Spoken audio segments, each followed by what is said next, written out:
السلام عليكم البنات، كي دايرين؟ لاباس عليكم؟ كنتمنى اموركم تكون بخير وعلى خير، واي فيديو نتلاقاو فيه نلقاكم باحسن الاحوال ان شاء الله. اليوم جيت نشارك معكم واحد الكيك اللي هو بسيط في المكونات وسهل حتى في الطريقه ديال التحضير، من يد اختي الصغيره اللي كديرو دائما وكيجي زوين بزاف. وقلت علاش لا ما نشاركوش مع الاخوات بما انه بسيط، يعني مكونات ديالو متوفره في كل البيوت. كنتمنى ينال اعجابكم وتشجعوها، وشكرا لكم بزاف على الدعم والتواصل ديالكم. غادي نشارك معكم الطريقه. بالنسبه للمكونات، غادي نحتاجو في هاد الكيكه، كتجي هكا بالسميده وكتجي فيها واحد المذاق زوين بزاف. كنسموها برايبي. غادي نحتاج 250 غرام ديال السميده اللي كنديروا بها الحرشه اولا البغرير. غادي نحتاج 250 غرام. غادي نحتاج معاه واحد الكاس ديال الزيت، كاس ديال السنيده. غادي نحتاج جوج ديال البيضات تكونوا متوسطين اولا كبارين شويه. غادي نحتاج معاه واحد الكاس ديال الرايبي، جوج ديال الخميرات ديال الحلوى وفاني للتنسيم، وجوج معالق كبار ديال الدقيق الابيض. من الاحسن يكون من نوعيه مزيانه باش كيعطي حتى النتيجه تكون مزيانه. بالنسبه للطريقه، غادي ناخذ هكا الكاس ديال المولينكس وغادي نضيف فيه كاع داكشي اللي كيكون سائل باستثناء السكر اللي تتكون هكا ناشفه. غادي نضيف جميع السوائل، غنضيف ريبي والزيت والبيض، وغادي نزيد عليهم حتى السنيده باش كتذوب وكتنسجم مزيان وما كتبقاش لينا هكا حرشه، وكتعطي حتى النتيجه زوينه ملي كتذوب مزيان. صافي، غادي نضيف عليها داك الكاس ديال السكر وجوج ديال البيضات، وغادي نطلع الخليط مزيان في المولينكس باش كيجينا هاد الكيك هشيش. يعني ممكن انا نديروها فقط في بالطراب ديال اليد، ولكن مني نديروها هكا في المولينكس كتطلع مزيان وكتجينا نتيجه رائعه بزاف.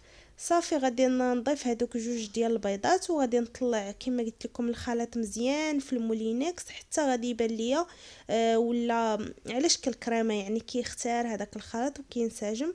وغادي نرجع باش غادي نكمل معكم المراحل الاخرى. تابعوا معي الفيديو حتى الاخير.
البنات من بعد ما خلطت هذاك الخليط الاول مزيان حتى طلع على خاطرو، يعني عطات واحد 3 دقائق ولا 4 وهي كطحن فيه.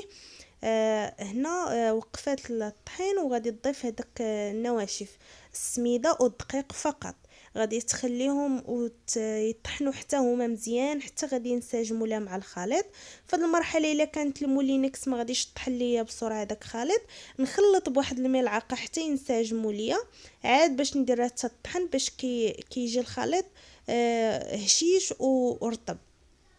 صافي، هنايا غادي تخلط مزيان الخليط. غادي تضيف في اخر مرحله يعني حتى الاخير جوج ديال الخميرات ديال الحلوى، وواحد المعلقه كبيره ديال الخل غادي تضيفها. الخل احنا عارفين الدور ديالو انه كيهشش وكذلك يخلي الخميره كتفاعل وكيجي حتى داك الكيك طالع. صافي في هذه المرحله يعني المكونات كاملين راهو منسجمين، ما بقى ليا دابا الا نطحن هذيك الخميره تنسجم ليا مع المكونات صافي باش غادي يكون عندي واجد الكيك. فهنايا خدات هاد المول هكا دائري اللي ما كيلصقش وكيطلع الكيك زوين، خداتو دهناتو بشويه ديال الزبده اولا الزيت ودارت عليه شويه ديال السميده.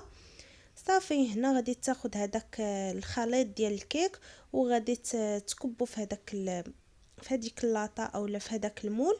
غتحاول تهز يديها شويه الفوق باش كيدخل الهواء وتيجي حتى داك الكيك خفيف وكيطلع معانا كيتضاعف الحجم ديالو.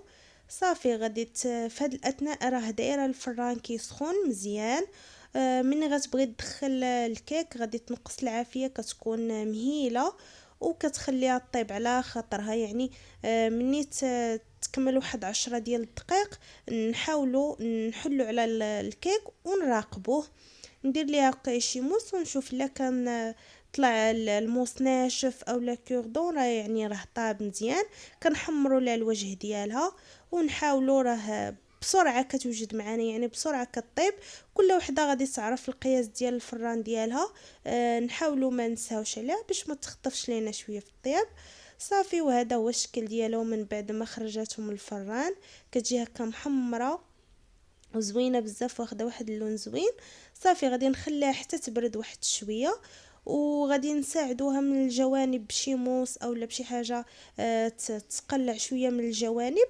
فإلا كان المول زوين فما كتلصق لينا ما والو يعني مباشره كنقلبوها هكا في شي طبسيل راه كتحيد معنا بسهوله ما كتلصق ما حتى شي حاجه. صافي هنا خدات واحد شويه ديال العسل وواحد شويه ديال اللوز افيلي اللي حمراتو شويه باش كياخذ واحد القرمشه وحتى اللون مذهب. صافي دهناتو بشويه ديال العسل وزيناتو باللوز ايفيلي على حسب المتوفر عند كل واحد. هنا ممكن نديرو كونفيتور اولا الشوكولا اولا نديرو الكونفيتور والكوك حتى هما تيجيو زوينين بزاف. فكل واحد كيزين على حسب المتوفر عنده على حسب اللي عنده.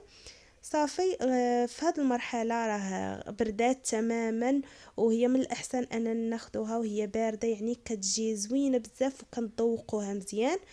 وهذا هو الشكل ديالها الاخير. كنتمنى تعجبكم وتجربوها ان شاء الله وتردوا عليا في التعاليق. ودابا ما بقى لي نقول لكم الى اللقاء في فيديو اخر ان شاء الله. دمتم في